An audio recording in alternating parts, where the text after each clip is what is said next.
అందరికీ నమస్కారం. జగద్గురు అయిన శ్రీ శ్రీ శ్రీ ఆచార్య ప్రబోధానంద యోగీశ్వర్ల వారి పాదపద్మములకు నమస్కరిస్తూ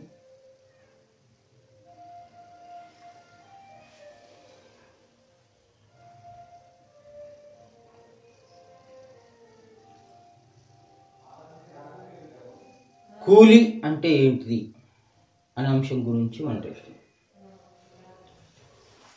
కూలి అంటే ఎవరు? ప్రపంచంలో చాలా విలువైన వ్యక్తి కూలివాడు. ప్రపంచంలో విలువైన వ్యక్తి కూలివాడు. ఈ ప్రపంచాన్ని చూస్తే పనులే కనిపిస్తాయి. ఈ ప్రపంచంలో పనులే కనిపిస్తాయి. ఒక అందమైన బిల్డింగ్ చూస్తే అది మనిషి యొక్క పనితనం. ఒక బ్రిడ్జి చూస్తే, ఒక వంతెన చూస్తే అది మనిషి యొక్క పనితనం. ఈ ప్రపంచంలో అన్ని వస్తువులు పని చేయటం వలన తయారైనాయి. కాబట్టి ఈ లోకం అందంగా కనిపించడానికి కారణం పనివాడు. పనివాడు చాలా విలువైన వాడు. ఏ పని చేయని వాడు, ఏ పని తెలియని వాడు, ఏ విద్య రానివాడు వింత పశువు అన్నాడు. వాడు పశువు కూడా కాదు, వింత పశువు అన్నాడు. ఏదో ఒక విద్య మనిషికి ఉండాలి. కర్మచక్రంలోనే మనం ఏం పని చేయాలని నిర్ణయంతో భూమి మీదకి వస్తూ ఉన్నాం. మన కర్మచక్రంలోనే మనకి పని నిర్ణయించబడి ఉంటుంది. కర్మచక్రంలో నిర్ణయించబడిన పని మనకి అలంకారంగా, మనకి ఆదాయ మార్గంగా, మనకి గౌరవాన్ని తీసుకొచ్చే విధంగా ఈ పని నిర్ణయించబడి ఉంటుంది. కర్మచక్రంలో నిర్ణయించబడిన పని మనకి సంతోషాన్ని, హోదాని, గౌరవాన్ని ఇవ్వటం జరుగుతూ ఉంది. ఒక వ్యక్తికి కర్మచక్రంలో వ్యభిచారము అనే పని నిర్ణయించబడి ఆ పని ద్వారా డబ్బులు వస్తే ఆ పని వలన గౌరవం లభించటం లేదు. ఒక వ్యక్తికి దొంగతనం ద్వారా ఆదాయం మార్గం ఉంటే ఆ వ్యక్తికి గౌరవం లభించటం లేదు. పనుల్లో మంచి పనులు ఉన్నాయి, చెడ్డ పనులు ఉన్నాయి. మంచి పనులు కర్మ ప్రకారం జరుగుతూ ఉన్నాయి, చెడ్డ పనులు కర్మ ప్రకారం జరుగుతూ ఉన్నాయి. చెడ్డ పనులు కర్మ ప్రకారం జరిగితే వాణ్ణి అనీతిమంతుడు అంటా ఉన్నాం. కర్మ ప్రకారం మంచి పనులు చేస్తే వాణ్ణి నీతిమంతుడు అంటాం. కర్మచక్రంలో నీతిమంతుడు ఉన్నాడు, అనీతిమంతుడు ఉన్నాడు. కర్మచక్రంలో జీవుడు లేడు. కర్మచక్రంలో కర్మ నిర్ణయించబడి ఉంది. కర్మచక్రంలో నిర్ణయించబడిన కర్మని అనుభవించటానికి జీవుడు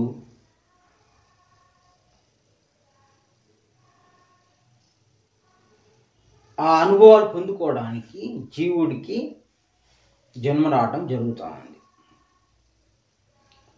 జీవుడు కర్మచక్రంలో లేడు కనుక ఏ కర్మ జరిగినా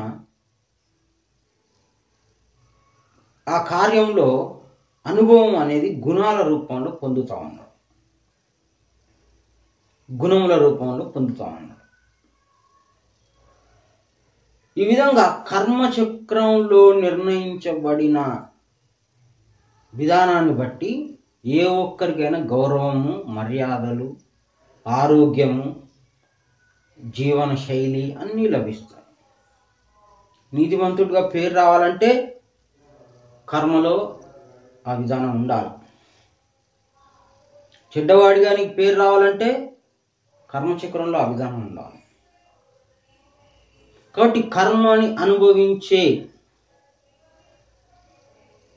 వ్యక్తులు నీతిమంతుడు, అనీతిమంతుడు. ఈ లోకంలో కూలివాడు అనేటువంటి మాట ఉపయోగించడం జరుగుతూ ఉంది. కూలివాడు. ఒకరోజు ఒక వ్యక్తి వచ్చి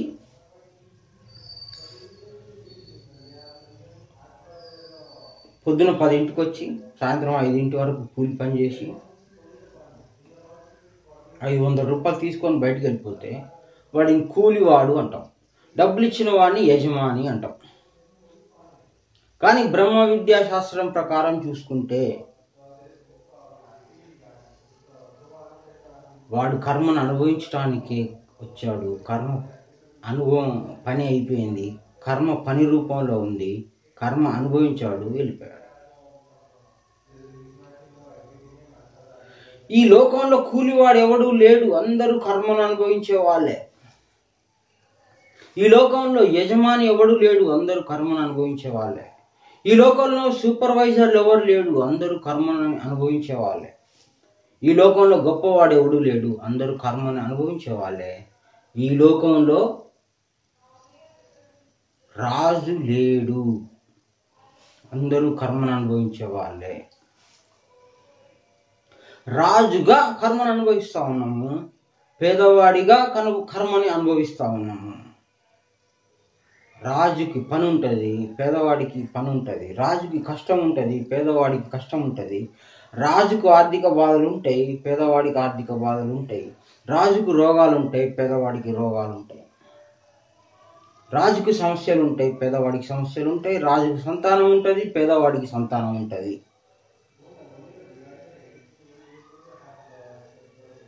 రాజుకి సుఖం ఉంటుంది, పేదవాడికి కూడా సుఖం ఉంటుంది. ఈ విధంగా ప్రతి ఒక్కడు కూడా కర్మని అనుభవించేవాడే. కానీ ఒకడు కూలోడు అని కానీ, ఒకడు రాజు అని కానీ, ఒకడు పెద్ద అని కానీ, ఒకడు చిన్న అనే కానీ మనం ఆధ్యాత్మిక విద్య తెలిసిన ఏ ఒక్కరు కూడా అనటానికి అవకాశం లేదు. అందరూ కర్మ కింద బతికే బానిస నా కొడుకులు. వేమనయోగి అన్నట్టు కులము కలిగిన వాడు, గోత్రంబు కలిగిన వాడు, విద్య చేత విర్రవీగువాడు, పసిడి గలవాణి బానిస కొడుకులే. పసిడి కలిగిన వాడి బానిస కొడుకులే అన్నాడు. కులము కలిగిన వాళ్ళు, గోత్రంబు కలిగిన వాళ్ళు, విద్య చేత విర్రవీగువాడు, పసిడి కలిగిన వాడి బానిస కొడుకులే అన్నాడు. ఇది ఆధ్యాత్మిక విద్యకి ఈ పద్యాన్ని మనం చూసుకుంటే, పసిడి గలవాడు అంటే ఆత్మ అవుతాడు. పసిడి అంటే బంగారం, బంగారం అంటే జ్ఞానధనం. జ్ఞానమై ఉన్న ఆత్మకి అందరూ కొడుకులే. ఏం కొడుకులు? బానిస కొడుకులు. పసిడి గలవాని బానిస కొడుకులు అంటే ఆత్మ కుమారులు అని అర్థం. ఆత్మకి కుమారులు ఎవడైనా సరే. పసిడి అంటే బంగారం, పసిడి అంటే జ్ఞానం. ఈ జ్ఞానం కలిగి ఉన్న ఆత్మకి వీళ్ళందరూ బానిస కొడుకులు. ఎందుకంటే నీ దగ్గర జ్ఞానం లేదు కనుక నువ్వు కర్మకి బానిస అయిపోతావు. కర్మకి నువ్వు బానిస అయిపోతావు. కాబట్టి బంగారం ఉంది ఒకటి, పసిడి అంటే బంగారం. పసిడి గల వాణి బానిస కొడుకులే. ఒకవేళ పసిడి అనేది మన దగ్గరకు వస్తే, ఆ బంగారం మన దగ్గరకు వస్తే, ఆ జ్ఞానధనం మన దగ్గరకు వస్తే, ఆ జ్ఞానాన్ని మనం అర్థిస్తే, ప్రార్థిస్తే, వేడుకుంటే, ఆ జ్ఞానధనం మన దగ్గరనే ఉండి ఉంటే, అప్పుడు బానిస కొడుకులు అనే మాట పోతుంది. ప్రపంచం ధనం అనేది కర్మచక్రంలో ముందే నిర్ణయించబడి ఉంటుంది. దానికి ఒక గది పెట్టాడు, ఆ గదిలో డబ్బులు ఉన్నాయి. ఇంకో గది పెట్టాడు, అందులో అప్పులు ఉన్నాయి. ఇంకో గది పెట్టాడు, దాంట్లో రోగాలు ఉన్నాయి. చదువు ఉంది, నీతో బతికే వాళ్ళ గురించి ఉంటుంది. కర్మచక్రంలో మొత్తం అంతా రాసి పెట్టి ఉంటుంది. దాని ప్రకారమే నడుచుకుంటావు. కులము కలిగిన వాడు, గోత్రము కలిగిన వాడు, విద్య చేత విర్రవీగు వాడు, పసిడి గలవాని బానిస కొడుకులే. ఇది ప్రపంచంలో తీసుకుంటే ఒక యజమానికి ఒక దగ్గర ₹1,00,00,000 ఉన్నాయి అనుకోండి. ₹1,00,00,000 ఉంటే వాని దగ్గరికి చదువుకున్నాడు, చదువు లేనాడు అందరూ చేరుతూ ఉంటారు. వాడు ఆ డబ్బులు మిగతా వాళ్ళకి ఇచ్చి వాడేమనుకుంటాడంటే నేను యజమాని అనుకుంటాడు. ఈ పద్యం వాళ్ళకి సరిపోతా ఉంది లోక సంబంధంగా అనుకుంటాం. కానీ వాడికి ఒక వింత రోగం వచ్చింది అనుకోండి. వాడికి ఒక వింత రోగం వస్తే వాడు కూడా డాక్టర్ మీద ఆధారపడాల్సి వస్తుంది. ఒక డాక్టర్ మీద ఆధారపడాల్సి వస్తుంది. అప్పుడు పసిడి గల బానిస కొడుకుంటే మన డాక్టర్ల పేరు ముందు రావాల్సి వస్తుంది. ఒక డాక్టర్కి తన వైద్యం తెలుసుకున్నా తను కూడా నయం చేయలేని, గుర్తుపట్టని ఒక వింతైన రోగం వచ్చింది అనుకోండి, అతడు ఎవరి మీద ఆధారపడాలా? సో ఈ విధంగా అందరూ అంటే ఒకరి మీద ఒకరిని ఆధారపడి బతికే విధానం కర్మచక్రంలో ఉన్న మొత్తం హోల్సేల్గా ఆత్మ మీద ఆధారపడి బతికేది అనేది ఈ పద్యం యొక్క ముఖ్యమైన సారాంశం. ఈ పసిడి గల వాడు ఎవరు? ఆత్మ. ఈ పసిడి గల వాడి దగ్గర ఉన్న ఆ పసిడి, ఆ బంగారాన్ని మనం గినుక అభ్యసిస్తే, తెలుసుకుంటే, దాని ప్రకారం నడుచుకుంటే బానిస కొడుకులు అనే మాట తప్పిపోతుంది. ఈ లోకంలో కులం పేరుతో నువ్వు దూషిస్తా ఉన్నావు, నువ్వు కర్మ కింద బతుకుతా ఉన్నావు, వాడు కర్మ కింద బతుకుతా ఉన్నాడు, నాకంటే తక్కువ జాతి అని తిడుతా ఉన్నావు. నీకంటే తక్కువ జాతి ఏం లేదు, సేమ్ కర్మ కింద బతుకుతా ఉన్నారు. నువ్వు కూడా అదే అసూయి లేక, అధ్యాస లేక నువ్వు అందిడుతా ఉన్నావు. వాడు గొప్పడను పొగుడుతూ ఉన్నావు. కారణం ఏంటిదంటే వాడి కర్మచక్రంలో పుణ్యఫలాలని వాడు అనుభవిస్తాడు. వాడు కర్మ కింద బతుకుతా ఉంటాడు, కానీ నువ్వు వాడిని గొప్పవాడిగా చూస్తూ ఉన్నావు. కర్మ ప్రకారం వాడు మంచి బట్టలు వేసుకోవచ్చు, కర్మ ప్రకారం వాడు మంచి కారులో తిరగవచ్చు, కానీ వాడు అనుభవించేది కర్మయే, నువ్వు అనుభవించేది కర్మయే. దేవుడి లెక్కలో ఇద్దరు సమానమే, నీతిమంతుడు అనీతిమంతుడు. నీతిమంతుడి మీద అనీతిమంతుడి మీదగా సమానంగా వర్షం కురిపిస్తాను. నాకు దేశి లేడు, ప్రియుడు లేడని భగవద్గీత చెప్తా ఉంది. ఈ లోకంలో ఒక చిన్నవాడిగా చూస్తూ ఉన్నావు, అది నీ చూపు, నీకు జ్ఞానం తెలియకపోవటం చేత చూస్తూ ఉన్నావు. ఒకరిని గొప్పవాడిగా చూస్తూ ఉన్నావు, నీ జ్ఞానం తెలియకపోవటం చేత చేస్తావు. నాకంటే బ్రాహ్మణుడు గొప్ప, క్షత్రియుడు గొప్ప, వైశ్యుడు గొప్ప, శూద్రుడు గొప్ప, అమెరికాడు గొప్ప, ఇంగ్లాండ్ వాడు గొప్ప, ఇవన్నీ గొప్ప గొప్ప గొప్ప గొప్ప. ఇదంతా కూడా వాళ్ళు గొప్ప అనే వాళ్ళందరూ కర్మ కింద బతుకుతా ఉన్నావు, నువ్వు కర్మ కింద బతుకుతా ఉన్నావు. కర్మచక్రం కింద బతుకుకుంటా గుణాలని అనుభవించుకుంటా ఉండే వ్యక్తుల్ని గొప్పోడు గొప్పోడు గొప్పోడు అంటాం. అది అజ్ఞానమైన మాట. నేను కూలివాడిని, నువ్వు కూలివాడి కాదు. కర్మచక్రంలో నీకు అది రాసి పెట్టుంది, ఆ పని జరుగుతూ ఉంది, దాంట్లో వచ్చే ఫలితం నీకు వస్తూ ఉంది. నువ్వు కూలివాడివి కాదు, నువ్వు యజమానివి కాదు.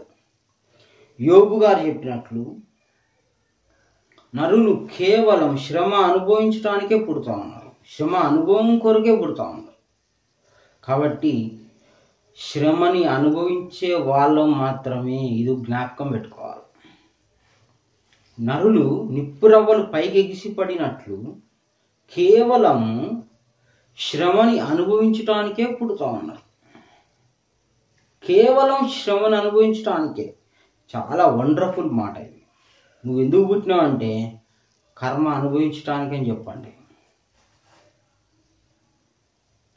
గొప్పోడు ఎందుకు పుట్టిండంటే కర్మ అనుభవించడానికి పుట్టాడు. బీదోడు ఎందుకు పుట్టాడు అంటే కర్మ అనుభవించడానికి పుట్టాడు. ఒక రోగస్తుడు ఎందుకు ఉన్నాడు అంటే కర్మ అనుభవించడానికి ఉన్నాడు. కర్మ అనుభవించే వాళ్ళే కానీ ఇంకోటి ఏం లేదు. ఇది కర్మ వివరం తెలుసుకుంటే నీకంటే గొప్పోడు నీకంటే తక్కువడు ఎవడు లేడు. కర్మ వివరం తెలుసుకుంటే నీకు అర్థమైపోతుంది. కర్మచక్రంలో జన్మకుండా లేదు, అందరు కర్మ కింద బతుకుతారని నీకు తెలిసిపోయింది.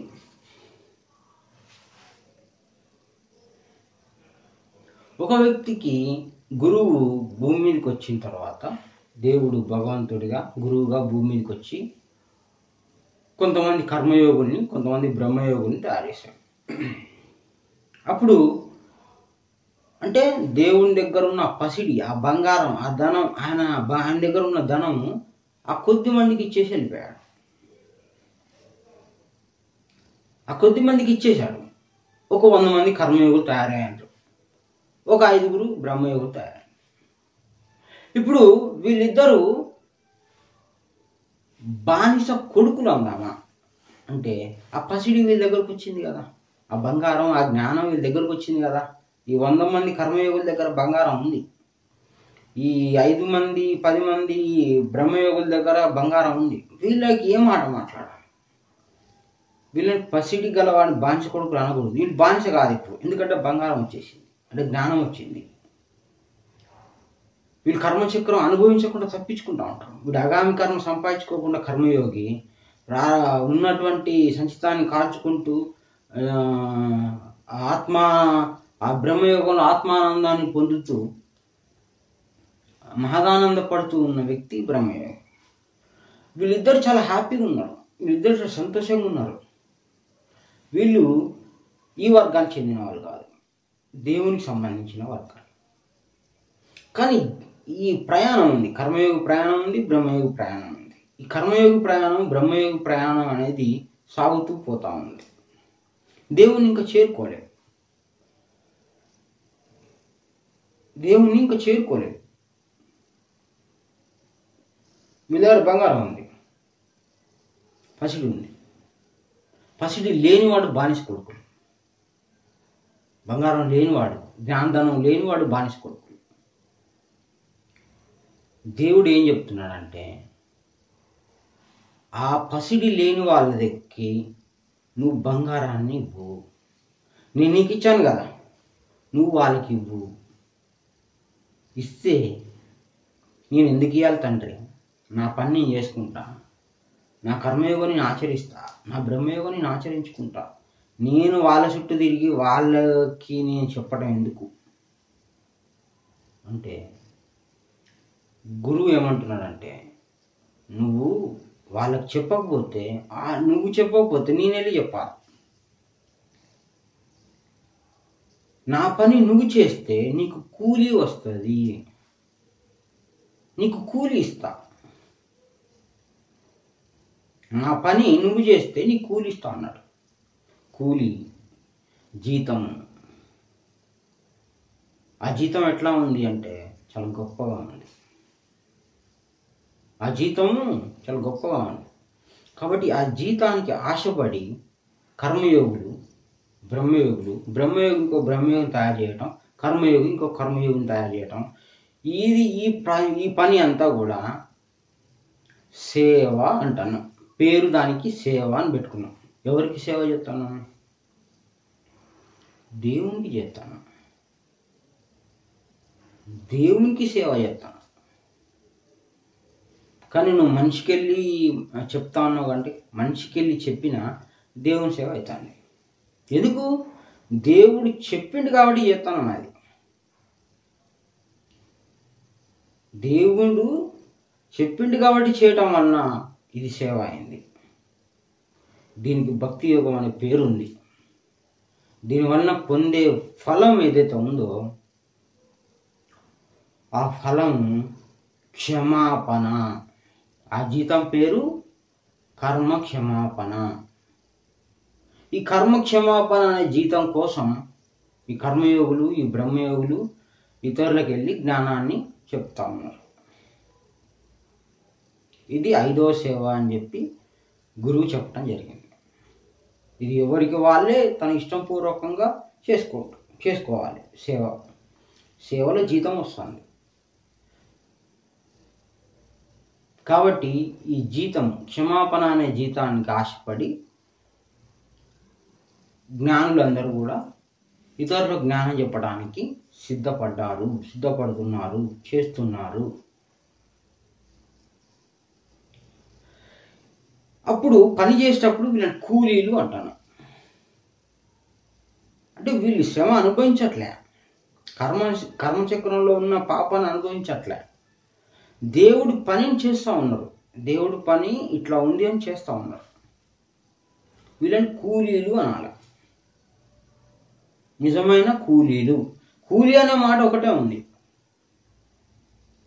ప్రపంచ విధానంలో శ్రమ అనుభవించడం, దానికి కూలీ లేదు, యజమాని లేడు, ఎవరు లేడు దాంట్లో.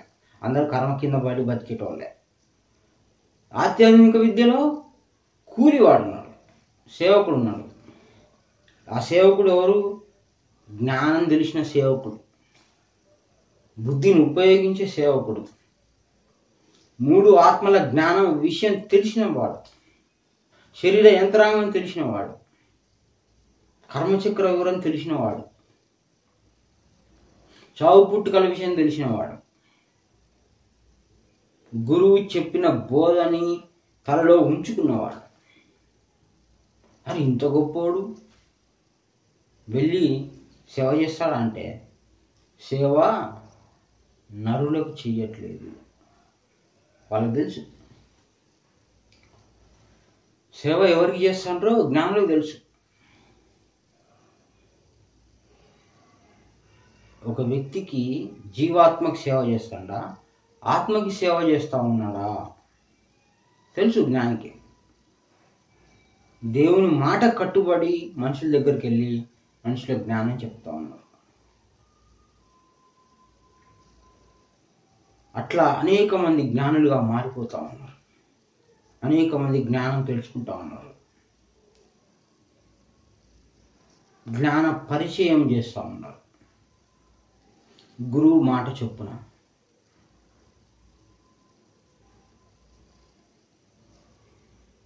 కూలివాడికి సేవ చేయట్లే, లేనివాడికి లేకివాడికి చేయట్లే, కర్మ అనుభవించే వాళ్ళకి సేవ చేస్తూ ఉన్నారు, కర్మ అనుభవించే వాళ్ళకి జ్ఞానాన్ని పరిచయం చేస్తూ ఉన్నారు, కర్మ తప్పించుకోవడం చేతగాని వాళ్ళకి ఇది సేవ చేస్తూ ఉన్నారు. నేను జమీందార్ని, నేను కలెక్టర్ని, నాకెందుకు జ్ఞానం అంటే నువ్వు కర్మ కింద బతుకుతా ఉన్నావు. నేను కూలివాడిని, లేకివాడిని, పాకివాడిని, నాకెందుకు జ్ఞానం అంటే నువ్వు కర్మ కింద బతుకుతావు. ఈ సమస్త లోకానికి దేవుడి జ్ఞానము, దేవుడి ధనం అవసరమై ఉన్నది. నాకు అవసరం, నీకు అవసరం లేదు అనేది కాదు. సర్వమానవాళికి ఈ జ్ఞానధనం అవసరమైంది. ఈ జ్ఞానధనం ఎదుటి వాళ్ళకి ఇవ్వటానికి జ్ఞానులు మాత్రమే పని వాళ్ళలాగా దేవునికి సేవ చేసుకుంటారు. ఇక్కడ దేవుడు అంటే పరమాత్మ. పరమాత్మ పని జ్ఞానం చేస్తూ ఉన్నారు.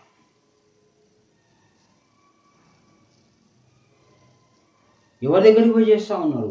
కర్మ అనుభవించే వాళ్ళ దగ్గరికి వెళ్ళి ఈ జ్ఞానాన్ని పరిచయం చేస్తారు. నాకు అక్కర్లేదు జ్ఞానం అంటే నీ అజ్ఞానం.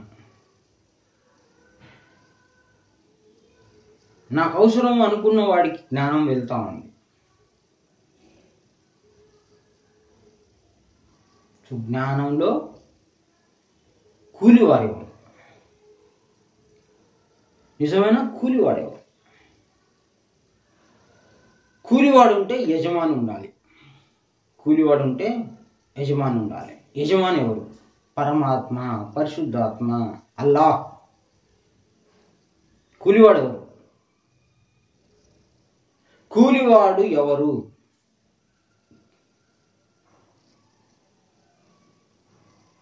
త్రైత సిద్ధాంతం తెలిసిన వాళ్ళు మాత్రమే చెప్పగలిగిన ఆన్సర్ ఇది. గురువు యొక్క బోధ కలిగిన వాళ్ళు మాత్రమే చెప్పగలిగిన ఆన్సర్ ఇది, జవాబు. పరమాత్మ యజమాని అయితే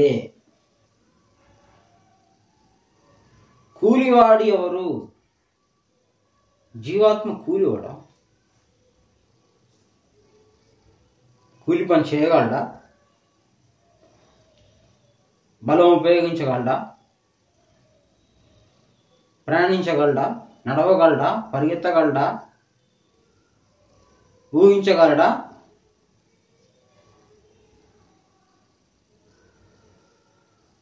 అవన్నీ చేసేది ఎవరు? మన తండ్రి అయిన ఆత్మ. మన తండ్రి అయిన ఆత్మ మన కొరకు, అంటే జీవుని కొరకు కూలివాడిగా మారాడు.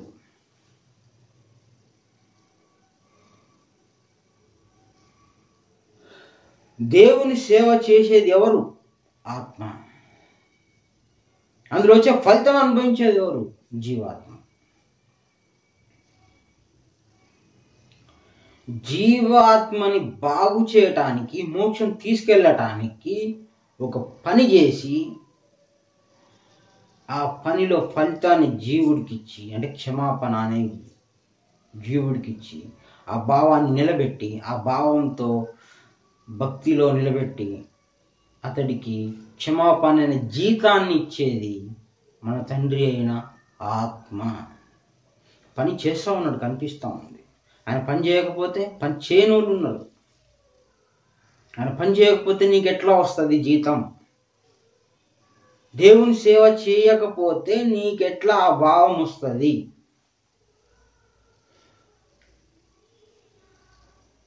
కర్మయోగంలో నిన్ను నిలబెట్టకపోతే నువ్వు అగామి కర్మ అంటించుకోకుండా ఎట్లా తిరుగుతావు?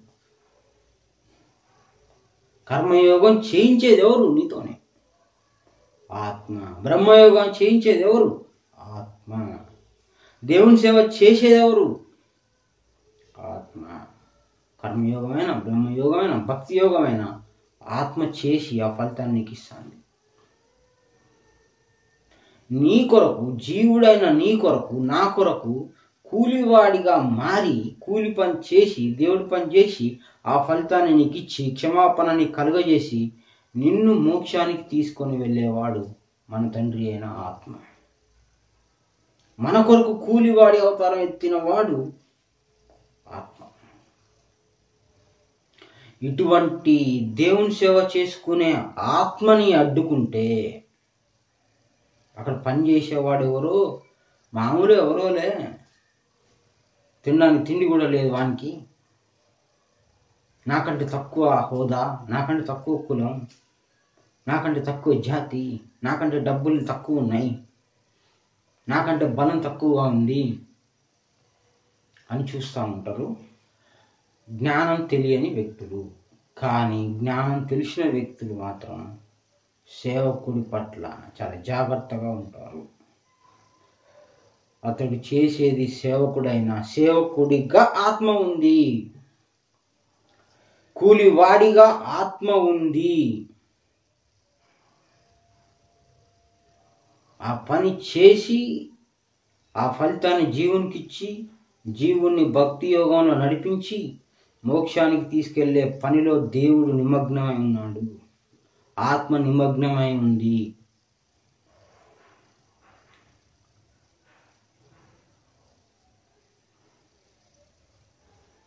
అటువంటి వ్యక్తులకి అడ్డం వస్తే, దేవుని సేవ చేసుకునేటువంటి వ్యక్తులకు అడ్డం వస్తే, ఆటంకం కలిగిస్తే దేవుడు ఒక చట్టం పెట్టాడు. 6వ అధర్మం. ఈ 6వ అధర్మం లిస్టులో అందరూ వచ్చేస్తారు. 6వ అధర్మం కిందికి వస్తారు. నువ్వు ఎవరిని అడ్డుకుంటున్నావు? మనిషినని నువ్వు అనుకుంటున్నావు.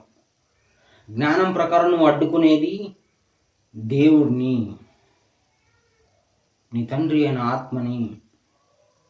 ఆత్మని అడ్డుకుంటున్నావు. ఆత్మ ఎవరి పనిలో ఉంది? పరమాత్మ పనిలో ఉంది. ఆత్మ పరమాత్మ పనిలో ఉండగా నువ్వు ఆత్మని అడ్డుకుంటే యజమాని ఊరుకుంటాడా? పరమాత్మ ఊరుకుంటాడా? పరమాత్మ భార్య ప్రకృతి ఊరుకుంటుందా?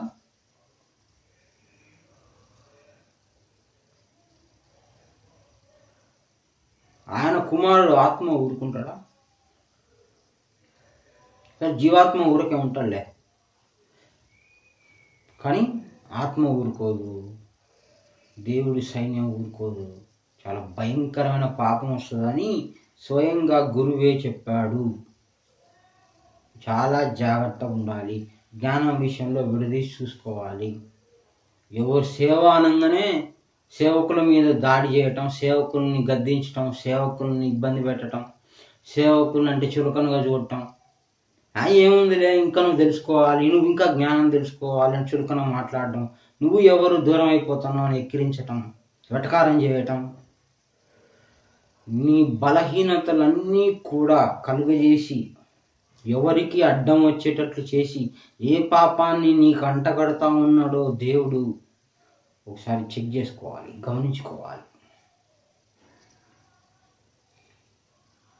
ఆ రోజు యోహాను చేపలు పడతా ఉంటే నువ్వు చేపలు పట్టేదానికి కాదు, నిన్ను మనుషులు పట్టేదానికి తీసుకోకూడదు.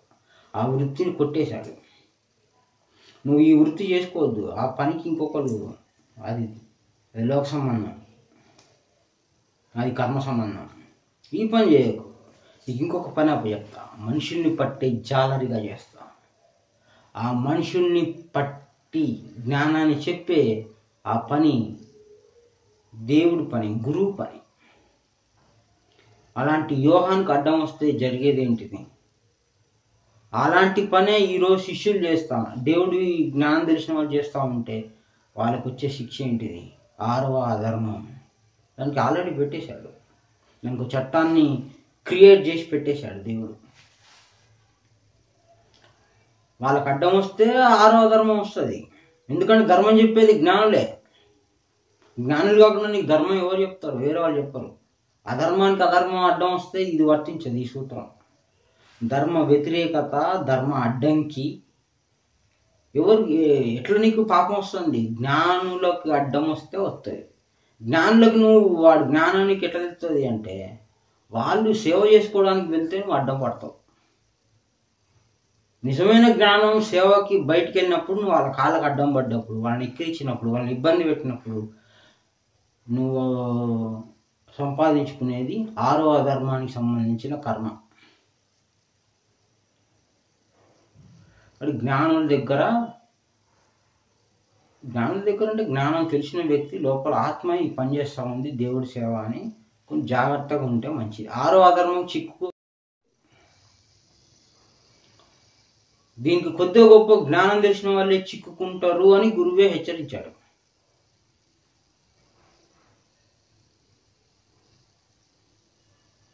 కొద్దిగా గొప్ప జ్ఞానం తెలిసిన వాళ్ళే, కొద్దిగా గొప్ప దేవుడి విషయాలు తెలిసిన వాళ్ళే ఈ పెద్ద పెద్ద పాపాలకు అంటుకుంటారు అనేది గురువు హెచ్చరిక ఉంది. అంటే జ్ఞాన సంపూర్ణంగా తెలుసుకోండి.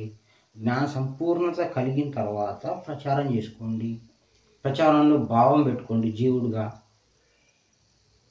దేవుడే పనిచేస్తూ ఉన్నాడు అనేది ఒళ్ళు దగ్గర పెట్టుకొని ఉంటే మంచిది. అంటే భయం పెట్టుకుంటే ఈ ఆత్మ మీదనే. ఈయన మీద నీకు భయమే లేకపోతే, ఈయన మీద నీకు భక్తే లేకపోతే ఆ పని చేయడు. మళ్ళీ ఆత్మ నీకు ఇంకోటి ఏదో ధ్యాస కలిగించి ఇహలోకంలో లాభం వచ్చేది చూపించి ఆ పని చేయకుండా నీ ధ్యాస మార్చి నిన్ను పక్కదో తీసుకుపోయేది ఆత్మే. నువ్వు దేవుడి పని చేసి నీకు ఆ ఫలితాన్ని ఇవ్వడు ఆత్మ. నువ్వు స్వచ్ఛంగా జీవుడిగా నువ్వు స్వచ్ఛందంగా ఉంటే, పూర్తిగా ఆత్మ మీద ఆధారపడితే, నువ్వు పూర్తిగా ఇది 5వ సేవ భయభక్తులు కలిగి ఉంటే, నువ్వు ఆ ధ్యాస పెట్టుకుంటే నీకు ఆ పని చేసి పెడతారు. ఆత్మ నీకు ఆ పని ఎందుకు చేస్తానంటే నీకు క్షమాపణ కొరకు ఆ పని చేసి ఆ పనిలో నడిపించి క్షమాపణ ఇస్తారు.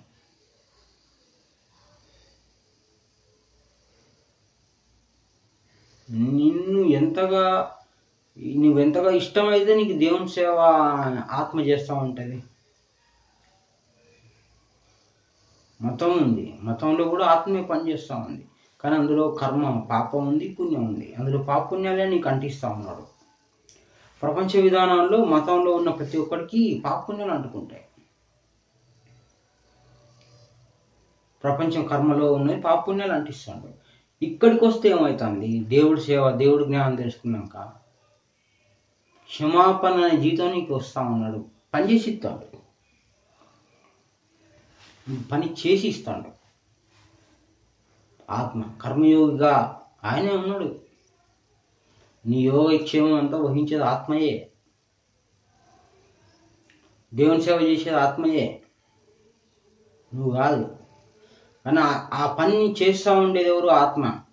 కానీ దాని ఫలితం నీకు ఇవ్వటం కోసం ఆ పని చేస్తూ ఉన్నాడు. ఆ పనిని ఎన్నుకొని ఆ పని చేయించి నీకు రక్షణగా, ఆయన రక్షకుడిగా నీకు మోక్షం తీసుకెళ్ళడానికి ఆయన ప్రయాసపడుతాడు. అక్కడ కష్టం పడుతూ ఉన్నాడు, పని చేస్తూ ఉన్నాడు నీ కొరకే.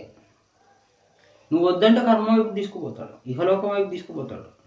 నువ్వు వద్దంటే, నీకు ఇష్టం లేదంటే. ఒక వ్యక్తి అంటాడు గురువు దగ్గరికి వెళ్ళి, స్వామి నేను ప్రచారం చేయలేకపోతాను.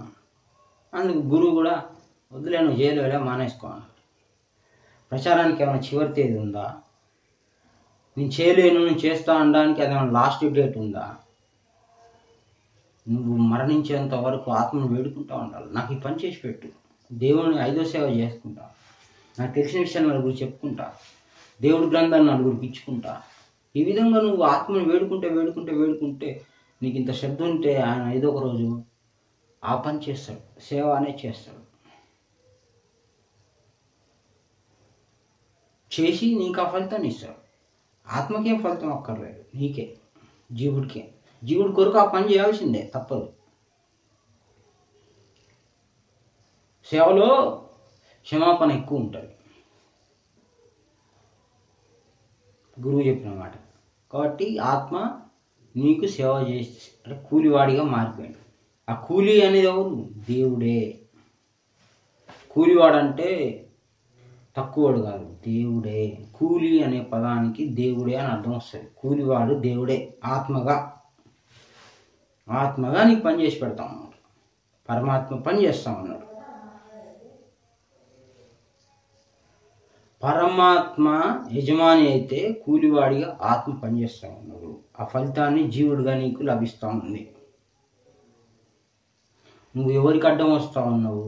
దేవుడి సేవ చేసుకునే వాళ్ళకి అడ్డం వస్తే ఆత్మకి అడ్డం వచ్చినట్లే.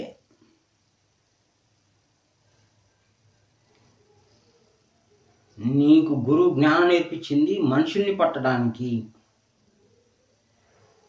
కర్మ అనుభవించే వాళ్ళు పొలంలో పని చేసుకుంటారు, ఫ్యాక్టరీలో పని చేసుకుంటారు. కర్మ అనుభవించే వాళ్ళు కూలి పని చేసుకుంటారు, యజమాని పని చేసుకుంటాడు, కలెక్టర్ పని చేసుకుంటాడు, డబ్బులు వచ్చే పని చేసుకుంటాడు. కానీ జ్ఞానం తెలిసిన వ్యక్తి చేసే పని ఏంటిది? మనుషుల్ని పట్టడం, మనుషులకు జ్ఞానం చెప్పటం, వాళ్ళ బుద్ధికి జ్ఞానాన్ని అందించటం. ఇది నిజమైన పని, ఇది నిజమైన కూలి. కూలివాడు ఎవరో కాదు, సాక్షాత్తు మన తండ్రి అయిన ఆత్మే. ఈయన కూలివాడిగా ఉన్నాడు ఒక కోణంలో యజమాని కూడా ఈయనే.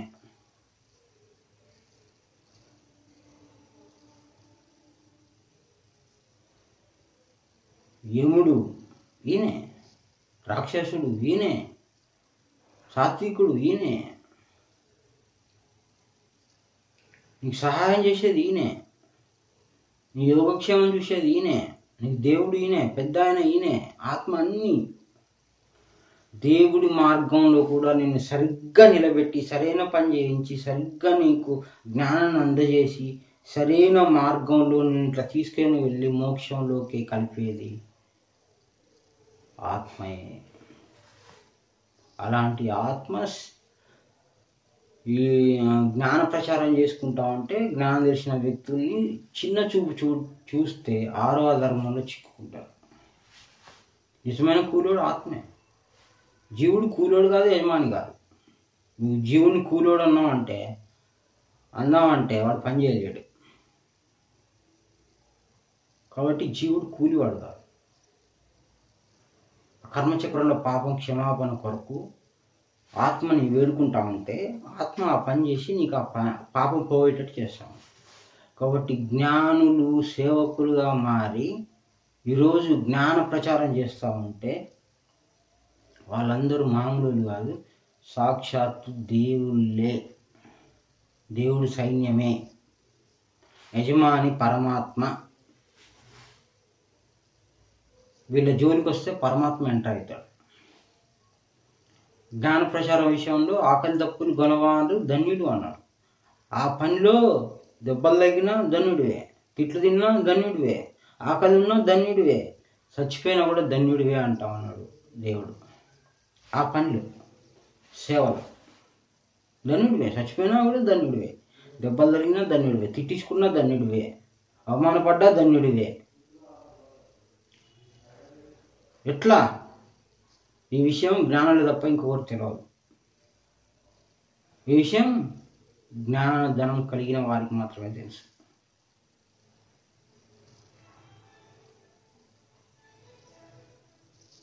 కాబట్టి నిజమైన కూలివాడు అంటే ఆత్మయే, నిజమైన యజమాని అంటే పరమాత్మ. మనము దేవుని సేవ చేసేటప్పుడు కూలివాని కొడుకులం అంటే ఆత్మ కొడుకులం. మన కొరకు ఆ అవతారం ఎత్తాడు ఆత్మ, మన కొరకు, జీవుని కొరకు ఆ సేవ అనేటువంటిది ఎత్తి ఈరోజు జ్ఞాన ప్రచారం జరుగుతూ ఉంది. కాబట్టి జ్ఞాన ప్రచారంలో సూపర్వైజర్లు లేరు, మేనేజర్లు లేరు, అధికులు లేరు, దిగువ వాడు లేడు, ఎగువ వాడు లేడు, ఎక్కువ వాడు లేడు, తక్కువ వాడు లేడు. దేవుడు పని చేసే వాళ్ళలో ఎక్కువ వాడు లేడు, తక్కువ వాడు లేడు, అందరూ సమానం దేవుని సేవలో. ఇకపోతే మహర్షి, రాజర్షి, దేవర్షి, బ్రహ్మర్షి ఇవన్నీ జ్ఞాన సముపార్జన తరగతులు. ఇవన్నీ జ్ఞాన సముపార్జన తరగతులే. కానీ సేవలోకి వెళ్తే అందరూ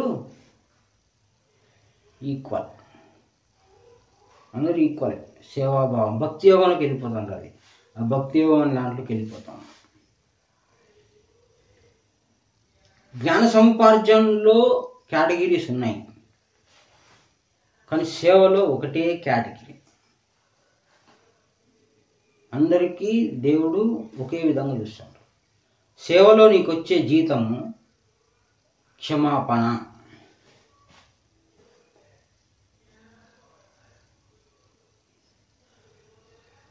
కాబట్టి సేవకులకు అడ్డం రావద్దు.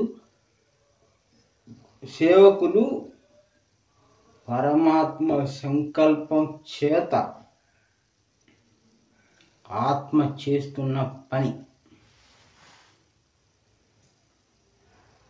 ఈ పనికి అడ్డం వస్తే ఆరో ధర్మానికి చిక్కుకునే అవకాశాలు ఉన్నాయి. కూలివాడని తేలిగ్గా తీసేయకండి. కూలివాడు సాక్షాత్ మా తండ్రి అయిన ఆత్మయే.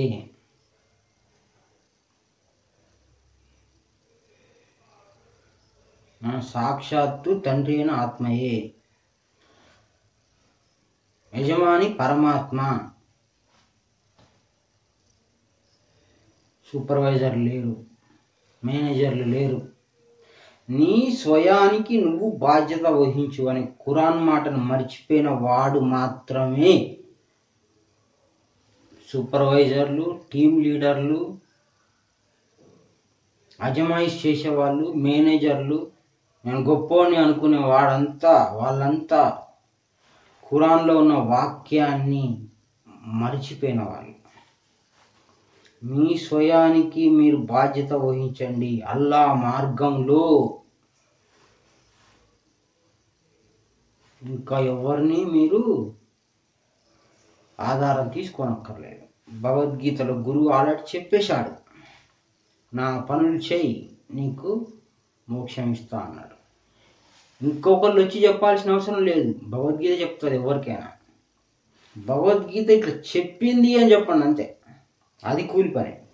భగవద్గీత ఇట్లా చెప్తుందని చెప్పటం కూలి పని, చాలా తేలికైన పని. బైబిల్ ఇట్లా చెప్తా ఉంది అని చెప్పటమే, గురువు ఇట్లా చెప్పాడు అని చెప్పటమే. నేను చెప్తాను అంటాం కాదు, గురువు ఇట్లా చెప్పాడు, భగవద్గీత ఇట్లా చెప్పింది, ఖురాన్ ఇట్లా చెప్పింది, బైబిల్ ఇట్లా చెప్పింది. ఇదే పని అంటే, కూలి పని అంటే ఇదే. దేవుని సేవ అంటే ఇదే, ఎదుటివాడికి చెప్పటం, ఈ ధనాన్ని వానికి అందించటం. ఈ గ్రంథం చదవండి అని ఇవ్వటం, ఇది గురువు రాసిన గ్రంథం అని ఇవ్వటం, ఇదే పని అంటే. ఈ పని చేసేది ఎవరు? ఆత్మ. ఈ పనిలో ఫలితం వచ్చేది ఎవరికి? జీవాత్మకి. కర్మచక్రంలో ఉన్న కర్మ కాలిపోతే, క్షమించబడితే జీవుడు పరమాత్మగా మారేదానికి అవకాశం ఉంటుంది. ఆత్మ ద్వారా పరమాత్మగా మారాల్సి ఉంటుంది. కాబట్టి నీకు ఆత్మ రక్షకుడు కదా, ఆ పని చేసి నీకు రక్షణ కలిగించి నన్ను తీసుకెళ్తుంది. దారి ఆయనే, ఆత్మే దారి, ఆత్మే సత్యం.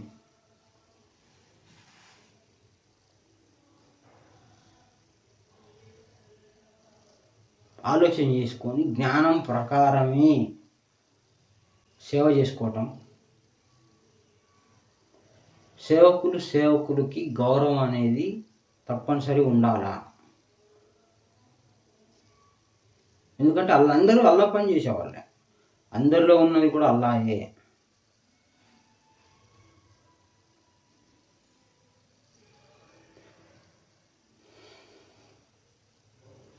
గురు సమర్పణం.